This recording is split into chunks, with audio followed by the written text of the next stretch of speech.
Incoming transmission. The Klingonese word of the day is These are the voyages of the starship Enterprise.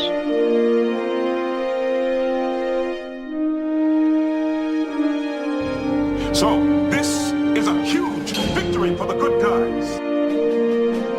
Scotty, beam me up. Resistance is futile. live long and prosper.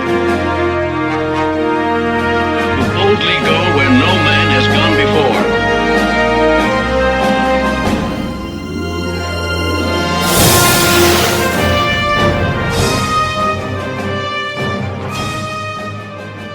Greetings and welcome to the Season 9 premiere of Computer Resume Podcast, the show covering the entire Star Trek franchise in chronological order for fans new and old. I'm your host, writer-comedian, Mr. Todd A. Davis.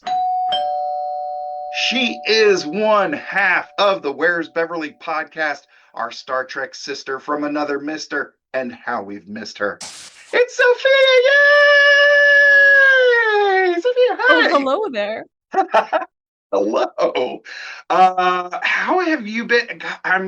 The last thing you were on, did I have you guys on for Enterprise episodes? Has it been that long? Yeah. I think what I covered on your show was the bug tribunal, and whoops, Florida's gone. Yeah, gosh, that has been a long time. I gotta say, whenever I'm thinking of Star Trek podcasts that I have fun being a guest on, you guys are top of the list.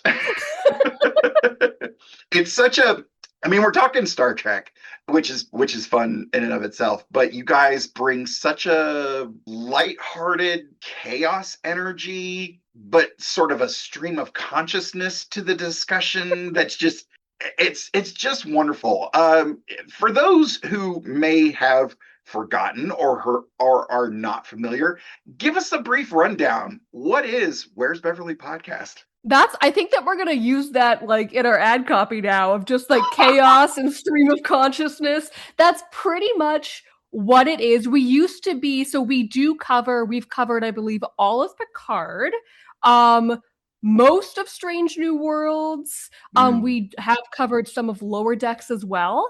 And then everything else, we just do what we want. So we've covered a Muppets Christmas Carol. We've covered some TNG, DS9. We've done one Enterprise episode because someone asked, and it was okay. We answer really existential questions like which Star Trek man would buy you tampons? What would be the best Star Trek character to go on a road trip with? We did a Hallmark movie once because Jonathan Frakes and Robert Picardo were in it. We just kind of do what we want. That's so great. Yeah, because you guys connected early on, and then when Picard started rolling, all the fans are going to be like, oh, we're going to finally see. And then she just wasn't there for a while. And so I think that was kind of the seed to start to kick you guys off. And then I feel like your show, I met somebody in real life who found my podcast, and they were like, hey, I found your show. I really like it. I was like, oh, thanks. I really appreciate that. They go, yeah, it's only kind of about Star Trek. I was like, that is 100% fair. And I feel like you guys really fit into that same vein of like, yes, it's Star Trek, but Star Trek light. Yes, there was like a whole episode where we talked about how to make Big Mac sauce using condiment packets that you find in your fridge. We had like a whole conversation about like medical ethics one time because I got mad about 7 of 9. It's just like we kind of just Star Trek is the basis, and then if we end up talking about like the Swiss Family Robinson made-for-TV movie with Jane Seymour, like I guess we got here. Yeah, absolutely. I was kind of pitched my show as, imagine if two Trekkies met for the first time in a bar. What would they talk about? Yeah, they'd talk about Star Trek, but then they'd talk about like all the things around it, like in their lives. And I'm more interested because I'm not really interested in reviewing episodes. Throw a rock, you're going to hit half a dozen podcasts reviewing episodes. I'm more interested in like how this makes you feel. What makes this special to you? So those are the things that only you can answer. And honestly, those are the stories I like to hear. I'm making this podcast for myself. The fact that anybody else has found it is a miracle. Yeah, that's kind of our thing too, is like, this is for us. We're losing money on this. Like, this is for us. Oh, totally. Oh my gosh, yeah. So so you have gotten into Strange New Worlds, Yes. which is very different from Picard. It's very it's very different from a lot of things, while at the same time being similar to TOS, because it's kind of leading up to that, but it's also similar to Discovery with the cinematography, special effects. But the format is even kind of unique, even juxtaposed with something like TOS, where it is episodic, but you've got these overarching character through lines. Like that's the part that's serialized, and they made that very clear, like in the press leading up to the premiere of the very first episode. But we've got some unique things here.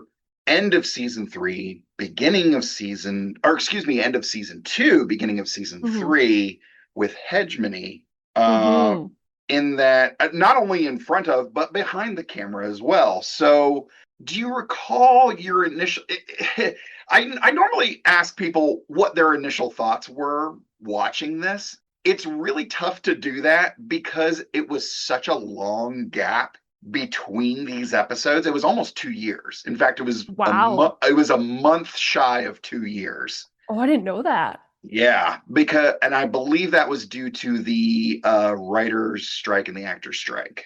That makes sense. Yeah, that went on for so long that it really just brought everything to a screeching halt, which is what a strike does. But the funny thing is I love the episodes Those Old Scientists. It's comedy. I'm a comedian. That makes sense. And Subspace Rhapsody, I can put that on and just bebop around the house doing chores or whatever. And I haven't really rewatched these since they premiered. So when I watched them this time, I watched them back to back. Okay. And it finally occurred to me, like, this could have been a movie. Like, this is dangerously close to cinema level character building, action, all kinds of stuff. It ticks so many cinematic boxes for me. What were your thoughts on this rewatch? Or if you recall your initial thoughts with this episode, Hegemony? I don't recall my initial thoughts. I do, like, it's very much like a Holy Lens Flare Batman situation where it's like, this is like Calvin-verse. Like, it, like when you said like Discovery too, the opening of the opening of the second part is so Discovery coded to me. Yeah. Sorry. It's just very, like, it is so cinematic, and watching things like this reminds me that I'm kind of like a bad Star Trek fan, because I'm like, oh, like ships, like, ooh, action. I'm like, I don't care. like give me like the longing glances or the discussions, or like take the cheese to sick bay. Like, don't give me this good quality stuff. Like, I'm not watching Star Trek for cinema level character building and effects and like, ooh, the spaceship, like the fights are so beautiful. I do like when the little Gorn ships look like Beyblades though. Loved that. But like otherwise, I'm like Captain Janeway would never stand for this. Like, where's the bus seat costumes? Where is like people turning into salamanders? Like, this is too good quality, and I just went like over my head. Like, oh, this is too good for me. Okay, I'm gonna pause right here. If Where's Beverly doesn't produce a "Take the Cheese to Sickbay" T-shirt, then you guys are morons, because that is incredible. Like, isn't that a quote from the show? Is it? That, like, I'm almost certain that in like season 1 of Voyager, there is like somebody says, "Take that cheese to sickbay," because it gets in the little gel packs. Oh, that's funny. I Like, I'd forgot love to all take about credit that. for that, but that is just like the LSD fueled writer's room of Voyager season 1. Like, Anyways, getting back in, yeah, it's very Hegemony is wow, sharp turn back onto welcome to Where's Beverly? welcome to Sorry. Where's this is a very Where's Beverly episode of Computer Resume, folks. Yep. Um Squirrel. yeah, this is it does feel very cinematic, and I can imagine, I always you hear the Trek bows online thinking, saying things of like, it just doesn't feel the same as Legacy Trek, which yeah. Now, if you look at TOS next to TNG, like it's miles apart. I think there Mm-hmm. seems to be a big disconnect between TOS era to Legacy era to now New Trek, and not only did they break the mold from TOS to Legacy, but they broke the mold and pulverized it into a fine powder with New Trek, just because New Trek has a Trek for every mood. If you're feeling nostalgic, watch Picard. If you're feeling a little silly, watch Lower Decks. If you want your cinema fix, watch Strange New Worlds. And that's really great. But for those folks who really dug in on that letterbox format, and don't get me wrong, I'm right there with you. That TNG, little Todd was sitting in front of the TV, loving it, still does. But I don't know. So the quote unquote better it looks makes it more of a turnoff for you. Is that am I reading that right? Well, it's more just like, I think it's so well done, and it's so like I haven't seen all of The Expanse because I found it boring, but like it seems very like The Expanse level, like this is so high quality, so well thought out. And what I'm Mm, learning about myself is that maybe I don't crave high quality, well thought out things. And I think a lot of like the classic Trek that were like, oh, it's so sophisticated, it's so, no, it was not. They no. were wearing LeMay costumes, and they like super glued some latex to their foreheads, and they're like talking about giving speeches to little praying mantis boys, and like that's what they're doing, and I loved it. But Yeah. don't say, oh, it's sophisticated and New Trek isn't, because New Trek, the quality, the budget, it's so beautiful. But Yeah. like, maybe I crave garbage. Maybe I'm a little Star Trek raccoon, and this is too good for me. Trick Raccoon. I need a cartoon. I need a cartoon, like logo-ish cartoon of you as a raccoon wearing a Starfleet jersey. Like that Just would, like nibbling on it. yeah. With like a DVD case, just like, no, no, Yeah, no. like give me that low quality stuff. A VHS, like you're chewing on a Yeah. VHS. Yes, like Agnes eating batteries in Picard. Right. To be honest, it makes me think of earlier in my life as I was getting into my film fanness. I found a really deep appreciation for the low budget horror and Mm-hmm. sci-fi, the independent horror and sci-fi stuff where it's like you said earlier, we are losing money on this, but damn, we're having fun. Like I think of some of those early Saw movies Mm. where they shot it in a room. They had just enough budget to get Carrie Ewells, and you look behind the scenes. Everyone's clothes are in tatters.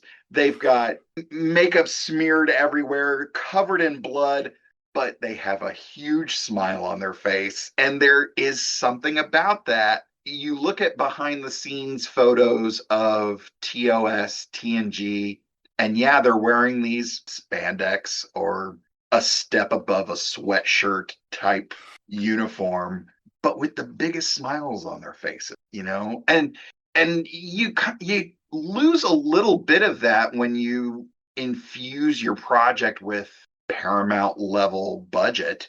But then for me, when I hear behind the scenes of the casts hanging out at a bar, I think this was around Those Old Scientists, where Ethan Peck looks at everybody and goes, we're going to be friends for the rest of our lives, because he's got that in mind. Aww. It's kind of like, okay, there is still some scrappiness, hey, I'm wearing pointy ears. What do you do? Like, my buddy's covered in green body paint.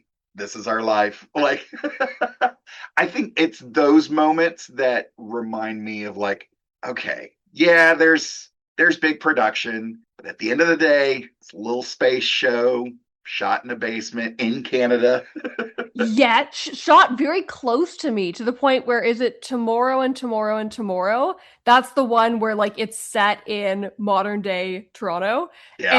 And, like, if they had panned the camera just a little bit, they would have shown the raccoon stealing a car mural. Missed opportunity. But, like, they it was amazing to see. I'm like, I've been there. It was great. That's so cool. Yeah, there's I don't know, I guess there's just a prevailing thought, probably amongst American media consumers, that, oh, it's all shot in Hollywood. Like, that's where it happens. No. This is shot in Canada. Yes, we got one. Yeah. Well, and that's something that I've learned about this show. And we've gone off the rails again. This is a very Where's Bev episode. I was gonna say, you're welcome. It's fine. It's fine. This is totally great. I'm having a blast.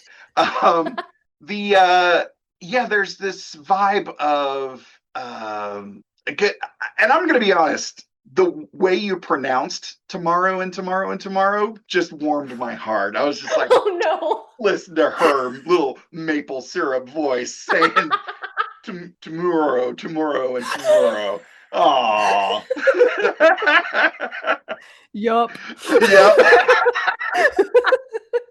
No, but it's great. And that's one of the things that I've found in doing research on all these episodes, and specifically the writers, the directors, and a lot of the guest stars. So much of this show is Canada, like, especially when it comes to a lot of the guest stars.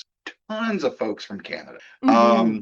So many alum of Degrassi. Like there's so we got like many. The whole cast of Degrassi on there. But yeah, it's wild. So okay, let's we got to stay on Hegemony. We're on time crunch. We got to do this. Okay, so so it feels very cinematic. We haven't talked about the Gorn. How do you feel about Strange New Worlds era Gorn versus TOS era Gorn? Well, my name for this Zoom call is Lizard. And my notes in this is just, so many of them are just like lizard, evil lizard wearing a pot lid on its face. Like, I love the Strange New World Gorn so much. I kind of a missed opportunity to just like have such a polished show, and then the unaltered TOS Gorn suit. Like, I still think that would have been incredible, and I'm really sad that we didn't get that. And the little baby Gorns look like a cross between a dog and a lizard, and the way they leap, I don't know how I feel about that. I feel like it's terrifying, and I love it. But I just, like, anytime they're on screen, I'm like, more lizard. Like, I want a Gorn, like Star Trek Gorn, where it's just, there's no words, and it's just them playing the little Gorn chess, and like going to the Gorn supermarket, and like, yeah, in their little Beyblades. I love it. It's like a 3/4 of a set living room, and a Gorn walks through the door. Honey, I'm Gorn. Yes. Like the lower decks, Gorn wedding. Like, oh, thank God you're home, Gorn. How are things on the ship today, Gorn? I don't know why I went with that era of sitcom, but it is very fun. I didn't question it. I did not question it. It works. I'm gonna have to rename this episode "Honey, I'm Gorn," I think. Yes. Oh God. It reminds me of. Did you ever see Did you ever see the third Alien movie? I guess that would have been Resurrection. No, it was just Alien 3. Resurrection was the fourth one. Did you ever see Alien 3? Sigourney Was that Weaver? the one where Sigourney Weaver threw the basketball behind her head and Winona Ryder was there, or was that the fourth one? That's the fourth one. The third one's where she shaves her head. I have seen all of them, but I needed to figure out which one was the basketball one and which one was the Sigourney Weaver needed more money because she just had a baby movie, and it's the third one. Great. Yeah. Alien 3, directed by David Fincher. I know they messed around with a little bit of CGI aliens, and I think that might have been the first time that they did the CGI aliens. And I was like, did Paramount just use the same CGI? Because that's how they move. This little now that you say that, I was like, yes. Like, didn't they need to like do it where like they put the little like Gorn suit on like a dog, like they did in one of the didn't they do that for one of the Alien films where they just like dressed a chihuahua in a costume? Did. I think they had some sort of, well, they did it for Alien. Yeah, I think they did put prosthetics on a dog and had it run around, but I think I'd say for whatever reason, for the obvious reasons that didn't work. Well, like Star Trek put prosthetics on babies. So like that's true. Babies, dogs. Hey, look, it's such a pain to work with babies and dogs. Let's glue something to their heads. Oh God. Oh God. Yeah, so yeah, it's weird. So we do get some, so you mentioned that you really dig the character stuff and some of the relationships that we have in our cast. And we've got two pretty big ones here. We've got Pike and Battelle. We've got stuff that's already it's kind of on the downward slope of it's in the aftermath. It's in the mushroom cloud of Spock and Chapel's relationship. Thoughts on those two relationships? We like them. We ship them. We anything like that? Ship them, as the kids say. I felt weird saying it. Now I was gonna say go that seems kind of. So my notes that aren't my notes that aren't lizard are I hate Spock and Chapel. I hate Spock and Chapel. Why are they talking to each other? People are dying. Why are we closing up on their faces? I do have that there is more chemistry between Chapel and Battelle when Chapel calls Battelle Sleeping Beauty than there is in the entirety of the show with Spock and Chapel. Stop trying to make this work. Like, oh my gosh, stop it. Stop. Also, let people be gay. Be like more gayness in this show. There's more gayness in Voyager, and there was zero gayness in Voyager. Like, more That's gayness, fair. Please. Pike and Battelle. More gayness, please. A message from Sophia. Yeah, like was that a closet thoughts? Was that a closet thoughts? Yes, bring it back. That's a deep cut for listeners. That's a deep cut. It is a deep cut. It is a deep cut. I also no longer record from my closet, mainly because there's too much stuff in there now. I noticed. Congratulations. Right? Congratulations, right? You're out of the closet. You saw the opportunity and you took it. I like Pike Professional Battelle, comedian though. available for parties, bar mitzvahs, corporate events. I do like Pike and Battelle. I have in my notes like, oh, they're happy at the beginning, so someone's gonna die. But right. like it is, I like them. I love how like no nonsense Battelle is, and I love how so much of it is Pike trying to be kind of like sarcastic and fun, being like, let me save you. And she's like, no, like we're the same rank. Stop it. Yeah, like it's embarrassing that you like me. It's weird. And I really identify with that. And I really like that, like they're obviously in love. And she's like, ew. Like I really do like that. And I've said it on our podcast before. I feel like the actor for Battelle, Melanie Scrofano, is so underused because she was Winona Earp. She's a Canadian actor where if you needed somebody to be chaotic and insane, you would cast her. And she will like have a ghost possessing her, or like throw herself down some stairs, or like eat nails, and like to have her be like a normal person is like stop it. Like or is it the strangest thing she's ever done? yeah, being like a normal person. Being a Like normal I kept person. on, I don't think it's a spoiler for me to say that like all throughout any time she's in, I'm like, she's a Gorn. Like the reveal is gonna be that she's actually a Gorn. She's gonna like rip off her human suit and she's gonna be a Gorn. Like, cause I was like, it's, you can't just cast her and have her be the reveal be is she's a normal person. Yeah, Like yeah, yeah. weird. I think again, you are a quote machine. Let me just say, it's embarrassing that you like me should be on a pillow. Go ahead and get it framed. It definitely needs to be on a t-shirt. Yeah, it's Talk about it at my embarrassing therapist's office. it's embarrassing that you like me. Yeah, no, it's great. That was one thing that stuck out to me because I mean, I like Spock and Chapel. I think I like the chemistry between Jess Bush and Ethan Peck. Oh yeah, and they're amazing actors. Yeah, fantastic actors. It's such a god, and Zachary Quinto as well, taking up the role of Spock. Like, it is the definition of big shoes.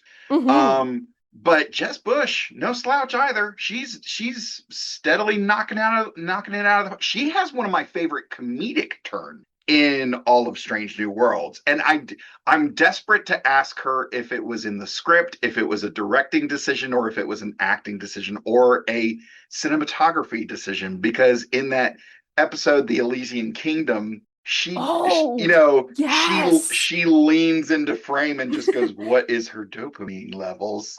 It's like the very end, she goes and just leans out of. It's such a great comedic turn that I mean, between her and Pike's subtle, like he's bringing the tray of food over to the Vulcans, he sees what's going on and does like a hard turn of like, oh god. I love that stuff. Oh, so anyways, love Jess Bush, love Ethan Peck, but the thing that I found interesting about Pike and Patel is we get Pike scared. And he's not usually scared, and he is scared of losing her. He's at this point, he's kind of come to grips with what has happened to him and ultimately what will happen to him. But he's grasping at straws to maintain some normalcy, some semblance of a normal life. And I think he maybe even unfairly puts that on Patel of like, you're my anchor. Like I need to not lose. With tears, with a crack in his voice, like expressing his feelings. I'll go ahead and say, and I mentioned this last episode when we were talking about Subspace Rhapsody. We were also talking about other TV musicals. The Scrubs episode, came up a lot. And I told the story of the song "You're Going to Be Okay." Is what my wife and I sing to each other when we're scared. Oh, that's beautiful. And it's usually in a medical procedure. We do it very subtly. We sort of squeeze the other person's hand and we get really close and it's a very special thing for us. So I don't want to put you on the spot, but like, do you have you ever felt similarly? Have you ever been scared at the prospect of future events? I guess would be sort of the blanket way to describe this scenario. Like, has anything in your life jumped out at you similar? See, this is where I feel like you're a much more emotionally intelligent viewer than I am, because you're like, oh, like I can really empathize with this. And all I could think of in that scene is like, Spock should get a dog or a therapist. Like, stop it. Like, she's working. Like, she doesn't have time to do this for you. Read a book. Yeah. Where's Porthos when we need him? Right? Yeah, that's the one thing Enterprise did really, really well. Like, where are Got the a dog. dogs? Where are the Yeah, dogs on this Enterprise? yeah. Oh my god. Yeah, let's moving right along, let's talk about because I did a little bit of, my 1940s radio voice, but there is something about that. And I don't know that it's quintessentially American or exclusively American, but it always kind of gets lumped in with that certain era of America, that 1950s small town vibe, Mm. and they utilize that here. What do you think of the small town vibe? Because it has the very like scrappiness that sounds like would be up your alley. Are you a small town girl, or do you have big city dreams?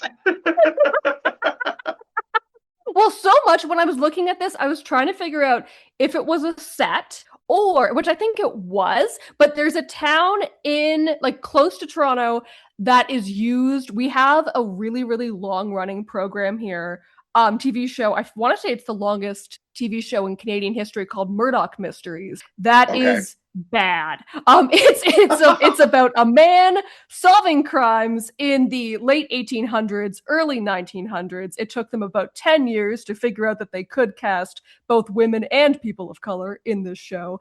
And they are notorious for going to this small town to film because they have like the old timey storefronts and they have like an old timey bridge and churches. So I was looking around being like, where's the antique wall? Is this Cambridge?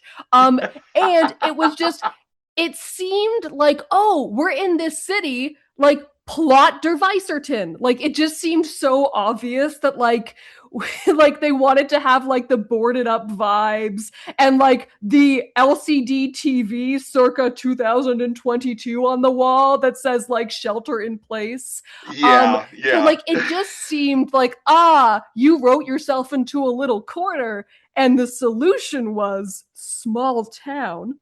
Although I kind of like, I don't know if you'll need to bleep this, but I'm a slut for this. Like, I kind of am a slut for this. like, I know it's a plot device. I know it's like you needed to do this for plot reasons, and I love it. I like I'm not a small town person where it's like, don't perceive me. I don't want my neighbor to say hello to me, and I want to be able to go to a grocery store and not have to drive like 2 hours. Yeah. And I love the idea of small towns, and I love when Star Trek does like, this is New Scotland. It's not Scotland, it's New Scotland. So like I love it. I saw what they were doing, but also, why was the barbershop windows boarded up, but the sign is still says open? Yeah, yeah. it's Make it make it's sense. it's either that or like shipping crate shantytown. Was kind of like Yes. like I'm not those mad are at our that either. options. Yeah. Yes. Yes. I gotta confess, I think I might be a big city kid. Mm-hmm. Mm-hmm. I'm country mouse in big cityville. But here recently, I've gotten into a habit of, before I go to bed, I turn on. We have one of those little projectors, and it sits on my nightstand. So it, Oh, fancy. yeah, it's no, it's not. It cost a whopping $50. It gets YouTube, and that's it. But what I do is I put on YouTube, and I've really gotten into these DIYers who build their own campers. And sometimes it's in the back of a pickup truck, sometimes it's towed behind a vehicle, ranging from a van or a truck all the way down to an e-bike. And I've recently found this one guy who builds. There's been a couple different videos where they go and find abandoned rail lines, abandoned railroads. So they put their own like single camper train car together and just turn it on and move throughout the abandoned wilderness in their own little train car. And I am so enraptured by the romanticism of like Yes. like a moving cabin. It's Howl's Moving Castle. It's on tracks, and you get in with your box of canned goods and a small stack of books. You set it to 3 miles an hour and just have yourself a weekend. Like there's something so great about that. Yes, that would be my personality if I did that. I would never shut up about that. It's been I don't my wife falls asleep immediately to this. She is gone. She's absolutely gone. But I will stay up 2, 3 in the morning just going through these videos, and I am not a handy person, but I've watched enough of them that I come across one where it's like, we built it all out of plywood. I'm like, you're a moron. You need fiberglass and foam, sir. That is way too heavy. Why are there 3 other dudes in your camper? It is clearly built for one person. That's how you do it. Hold the camera yourself. You're a YouTuber. This isn't Jackass. Like, come on. And I get really fired up and like, well, of course it broke down in the middle of nowhere. You've got one engine for what is essentially a super wide phone booth, and you brought your 3 overweight buddies with you. No food. You brought the PlayStation, however, good for you. Like, I get really fired up about it. I can see that, but I'm picturing like of all the Star Trek characters who would also get fired up about this and do this, who are you thinking would also do this? I know. Well, I mean, we watch Cisco like that. Cisco building that solar ship like unlocks a special little romantic place in my heart of just like, oh, yes, a solar starship that you pilot with your son. Like did Thomas Kincaid paint this episode? Like, what? This is incredible. In terms of like who else in Star Trek would do that sort of thing, I feel like, well, we know Pike loves camping, so it's a good chance he'll probably do that. Archer's a big outdoorsy guy. I think Trip probably would have built something like that for someone else. It's such a weird thing to have that the episode would be, hey, I finished it. Now I'm going to spend 44 minutes of this episode convincing T'Pol to go with me. Yeah, I don't know. Anybody jumping out for you as to like who would do something like that? Well, Harry, Kim, and Tom Paris are like absolutely. Oh, of course. But of course. But then like Worf, I don't think wouldn't build it, but I do think Worf would be the one yelling, being like, plywood?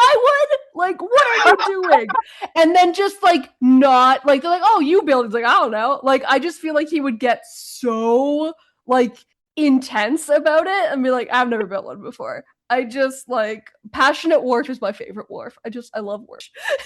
Yeah, like from the engineering perspective, like you need Worf to be like super amped at how angry he is at these idiots, but then you need Tig Notaro, Jet Reno. You need her to come in with like the really dry, quippy, like, oh, thank God you brought the PlayStation. Like, yes. Yeah. That would be so great. Her in Starfleet Academy, this is off topic, but her in Starfleet Academy just like reacting to basically children, just being like, ha, cool story, and like walking away is the best thing. Like, she is the best thing. Her and Gina Yashere are the best thing about Starfleet Academy because they're just like, teens, and then just walk away. And it's so realistic. Yeah, totally. I just recall like the press release that Tig was joining Discovery, and I lost my mind because like I'm a fan of her stand-up, and then and her delivery, and I was just like, oh, and she's gonna be the engineer. Like, fuck yes, please. Oh, that's so great. Yeah. So we've been talking for quite a while, and I totally forgot to do the recap. So welcome to recording a very with Beverly. Trekkies, we've had a lot of fun too. But there's one thing that's not fun, and that's losing your place in the notes with a slow computer. So if you or someone you know has a very slow computer, give them an Amazon gift card, please. Join their Patreon so they can buy a new computer. All right. Yeah, we've got a lot of thoughts, clearly, about a lot of thoughts, murky, about this episode. But as we do every episode, we've got some spoilers, which I've even probably spoiled things at this point, but who cares? Yeah, it's all Sophia's fault. Yeah, so without further ado, let's get to this week's recap. Brought to you in part by our Patreon supporters, Rev J, Jerry Antimano, Kitty B, Ed Milner, Fleet Admiral First Class Fred Sims, and Ren. Spoiler. Spoiler. Spoiler. My God.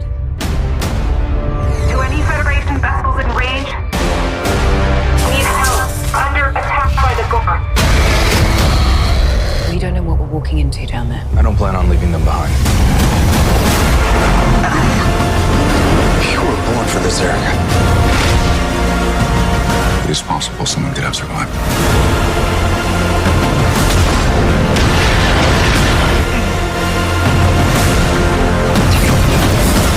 Hope is a choice. You've told me that one before. Maybe I'm just saying it because I need to hear it. Batel's ship, the Cayuga, with Chapel aboard, is ambushed by the Gorn, while resupplying the human colony Parnassus Beta. And on that note, we cue the music.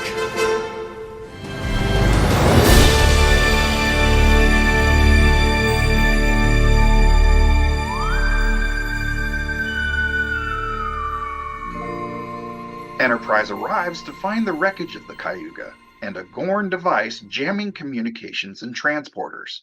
Admiral April orders them not to cross into Gorn-claimed space, but Pike secretly leads Ortegas, Lon, Mbenga, and Sam to the surface. They find Batel and other survivors, including Starfleet engineer Montgomery Scott, who has built a device that imitates Gorn transponders. Pike learns that Batel is infected with Gorn eggs. Following a strategy suggested by Uhura and Pelia, Spock installs rockets on the Cayuga's wreckage so they can crash it into the jammer. He kills an attacking Gorn with the help from Chapel, who survived the initial attack. The jammer is destroyed, allowing the Enterprise to transport up Pike, Scotty, and Batel directly to sickbay. But the Gorn captured Lon, Mbenga, Ortegas, Sam, and the other survivors. Pike is forced to decide whether to follow orders and retreat, or stay to rescue his captured crew. Orders, Captain. Shields at 50%. Captain.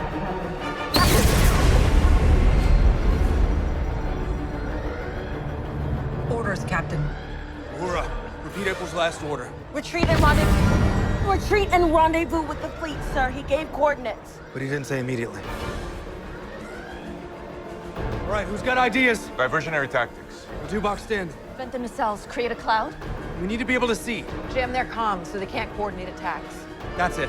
That's the one. Need Gorn use light for ship-to-ship messaging. I'm modulating the deflector array to emit a spectrum. Should confuse them for a bit.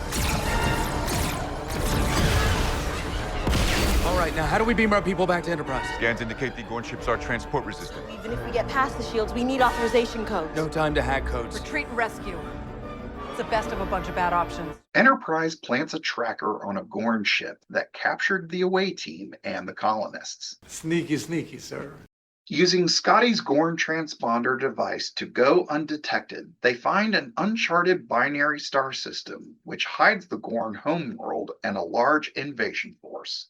Okay, that's not good! Using the Gorn's sensitivity to stellar activity, they trigger a long hibernation cycle by creating an artificial coronal mass ejection. Lon, Mbenga, Ortegas, and Sam escape with transponder codes for the colonists, enabling the Enterprise to rescue them. Whoa, that was close. Ortegas is wounded during the escape, and the Enterprise suffers extensive damage. Meanwhile, Spock and Chapel neutralize the Gorn eggs inside Batel, using Una's augmented Illyrian blood.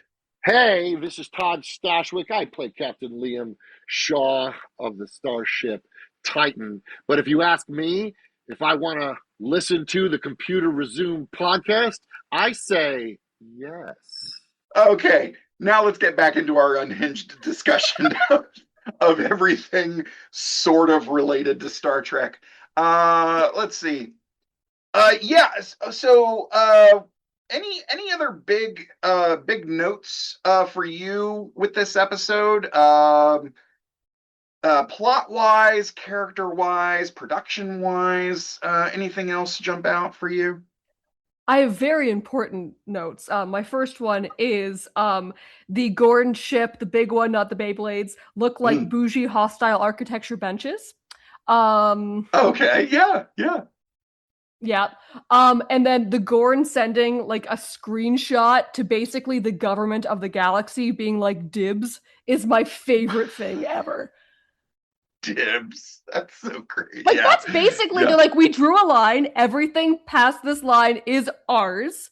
If you go past this line in like the sandbox, we'll come for you. Like I love these evil lizards. I love them. It's another, and we've already talked about sitcoms, but this is another sitcom thing. Like you expect a Gorn out there with a roll of duct tape, just like, don't cross the line, don't cross the line.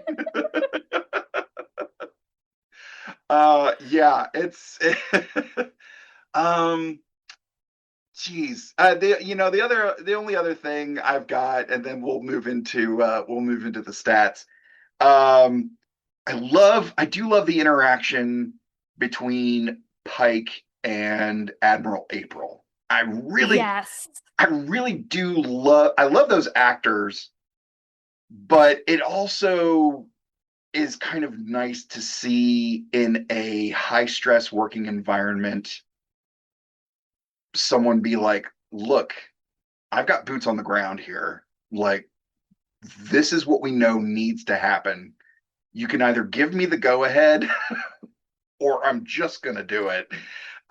So I love that moment. I've only ever told off a boss once.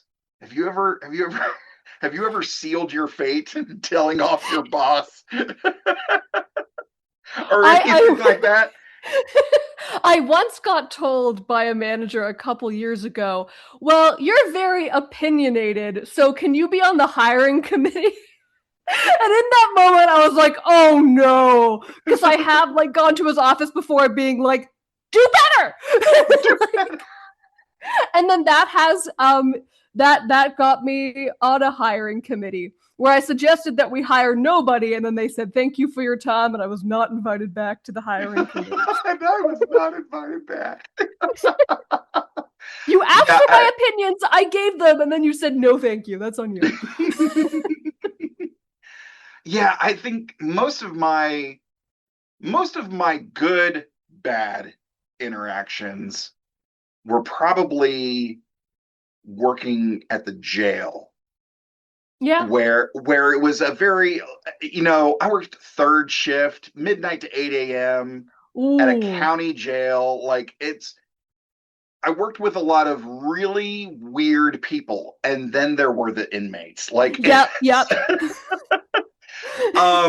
So, but it was, they were all like super, super nice people and really, and good at their job, but just, it was sort of a combination of Parks and Rec and Office eccentricities in this very potentially volatile situation and setting. But other than that, like my good interactions with bosses was always like, they are so incompetent. Or their actions are leading me to believe that they are doing this consciously, which is borderline evil. And again, in the type of field I was in, like, that makes you a villain. That not just like, oh, this person's mean. No, you're a villain. Yeah. Somebody's gonna get hurt because of what because of what you're doing. And yeah, it's there's only so much you can do. But yeah, interactions like Pike and April give me hope. Like, listen, Yes. your boss doesn't know everything. And if they did, they probably forgot when they got a door with their name on it. Like, don't be afraid to remind them, hey, the world spins on. Like, we need to make this stuff happen. Right. Yeah. So, we've done a good job of, expressing every thought that has come into our heads. Some about Star Trek. Some of them about Star Trek. But, as we do every episode, when looking at these episodes, we take a look at not only in front of, but behind the camera as well. And we ask ourselves and each other lovingly, who do we blame? This episode was written by Henry Alonzo Myers and Davey Perez. Henry's last episode was episode 15 of season 2, Charades. I wrote that with Catherine Lynn, which we discussed with the Trek Queen of NYC, Flip Kiki. And Davey's last was just a few episodes ago for us, season 2, episode 8, Under the Cloak of War, which we discussed with author and podcaster Michael LeBlanc, who has a very great book out. If you feel so inclined, it's called Dink, D-I-N-Q, Dink, Dungeons and Dragons in the Coffin Hold of the USS Enterprise. He actually learned how to play TTRPGs during his time aboard the aircraft carrier Enterprise. And he's a few years older than me, so while he was on the ship, 9/11 happened. So his book is fantastic and a really interesting look at that time in our servicemen and women in their life. It's not super political. It's just kind of like, this is the story of this sailor and what he endured. Highly recommend. Anyway, this episode was directed by Maha Vervillo. I've always had a tricky time pronouncing that name. But Maha Vervillo, who directed part 1, Chris Fisher directed part 2. Maha's last episode she directed was the second episode of this series, Children of the Comet. And Chris's last was the season 2 premiere of Strange New Worlds, The Broken Circle, which we discussed with Star Trek prodigies Bonnie Gordon. Guest stars, we got a lot of the same folks back, but we have Mr. Martin Quinn as Montgomery Scott. We get Scotty. Yay! Oh, yay for all us nerds who love a good Scott in a red jersey. Well, we got you. At 18, he won the lead role of Oscar in the National Theatre of Scotland's production of Let the Right One In, adapted for the stage by Jack Thorne and directed by John Tiffany. When I saw that, I was like, I bet you any money Sophia has seen Let the Right One In. Have you seen Let the Right One In? I have not, no. Knowing you and Adrian and your fondness for sort of dark, romantic stories, you need to see Let the Right One In. Get the original film and a box of tissues, because it is sweet. It is at times funny. It is at times horrifying. It is incredible. I cannot say enough about Let the Right One In. It's such a good movie. Yeah, so Martin Quinn, in his young career, he's already endeared himself with the nerd community with lending his voice to Doctor Who audio adventures and the Diablo 4 video game. So, Sophia, let me ask you this. Is this essential viewing? If somebody is working their way through the Star Trek franchise for the very first time and they get to this episode, or these episodes, Hegemony, part 1 and part 2, is this essential viewing, or is this something they can skip? For plot reasons, I have to say it is essential viewing. And if you like ship fights and really, really clean cinematography, yes. If you are a Threshold is my favorite episode girly, watch the previously on for part 2. And because it's not weird. It's not weird. You won't like it. It's good. It's good. It's not weird. And then watch all of the weirdness that is season 3 of Strange New Worlds. Yeah. There's part of me that's I'm one of those, like, it's Star Trek, I'm in. Yeah. But there is a noticeable difference between season 1 and season 2 and season 3. So I'm interested to get into that. Yeah, I think you hit the nail on the head. This is one of those rare instances where the plot of what is happening here is pretty essential. Most of the time, it's kind of like, if you're following a character track, then this is important. But this is one where it's actually the other way around. Spock and Chapel kind of wrapped up in Subspace Rhapsody. And this, like I said, this is just kind of the aftermath of what's going on with them. And Pike and Battelle, this kind of, I would say this is kind of the start of the second half of their relationship story. So I would say that their story is definitely more necessary than Spock and Chapel. But really, when you're talking about classic antagonists in the franchise, the Gorn are such a big part of that. And as goofy as they can look, especially, I think they do a decent job in the editing, blending CGI Gorn with practical effects Gorn, because that can absolutely kill your project if you don't do that correctly. Oh my gosh, yes. Yeah. But yeah, this really does kind of set some big things in motion plot wise. So yeah, I'm gonna fall into yes, this is essential. This is essential feeling. Well, Sophia, thank you so much for coming on such short notice to talk about these episodes with us. It's such a delight to talk to you and to just word vomit all of our everything that's rattling around in my skull out on this microphone. Do you have any parting thoughts before we go? Anything about the episode, the series, the franchise, your second appearance on Computer Resume podcast? Any parting thoughts before we go? Well, I do want to make mention that we see the crustacean ops floor in the second part. We see like a floor with water under it. When Pelia and Scotty are talking, they are on top of, it looks like water underneath. So I'm like, where are the dolphin ensigns? Interesting. Okay. They got crustacean ops on the Enterprise. I also have in my notes, wearing lash extensions in an alien goo cocoon is a mood for La'an. We couldn't ever say that, because I just really think that that's like, it took part of Ortegas's hand, but it didn't take La'an's lash extensions. And that's like, the Gorn are for the girls. The Gorn really care about your lash extensions. And that's why I love them.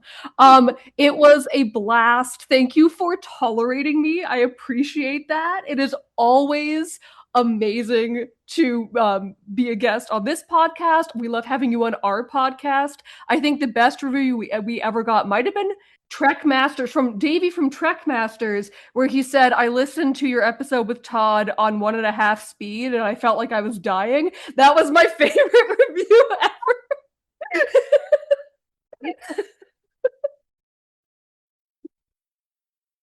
It's like, yes, like, when the three of us get together, we talk fast and we have lots of ideas. You're welcome. Like, I imagine it would be a bit like a fever dream. Yes. It's always a blast. Thank you so much for having me on.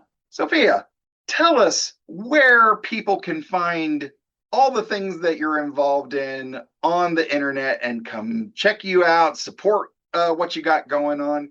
Tell folks where they can find you. So you can find our podcast, Where's Beverly, wherever you get your podcast content. We are on Instagram. It's at Where's Bev. Where's Beverly was taken. If you have that handle, give it to me. And you can also email us Send us cat pictures, fanfic recommendations. Do you really like weird Trek or bougie, nice, polished Trek? Where's Beverly at gmail.com? And I am at Mr. Todd A. Davis on all of the socials. From all of us at the Computer Resume podcast, thank you so much for listening. And I'll see you in 10 Forward. Bye.